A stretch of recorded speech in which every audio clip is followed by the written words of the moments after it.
Following Prime Minister Boris Johnson's emphatic general election victory in December, the EU Withdrawal Act was given royal assent on January 23, with the UK leaving the bloc 9 days later. However, the onset of COVID-19 has inevitably raised question marks about the possibility of negotiating a free trade agreement determining the nation's trading relationship with the EU at the end of the transition period, fixed in law as of December 31. The report, entitled Prospects for the UK Economy, published today by the National Institute of Economic and Social Research (NIESR) and written by Cyril Lanoel and Gary Young, considers the overall impact the pandemic is having on the UK's prosperity. They wrote, for the first time in 3 years, our forecast doesn't feature a prominent part dedicated to Brexit. This is because the scale of the COVID-19 pandemic has eclipsed Brexit as the main concern for the UK economy. However, they added, the intensity of the pandemic will decrease at some point, and policy makers will have to go back to thinking about long-term issues for the UK economy.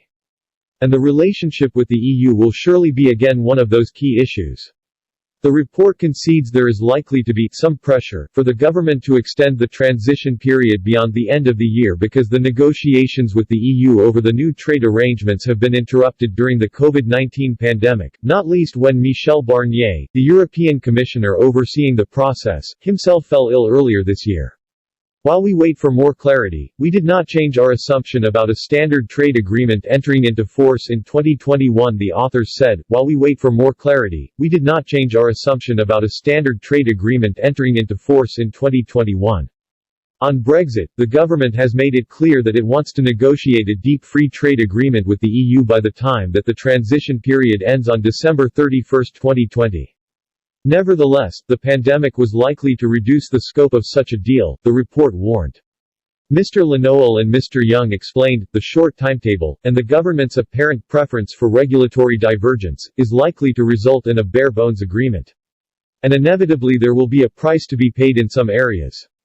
The report stressed, as such, UK exporters will face increasingly costly non-tariff barriers to trade with the EU from next year.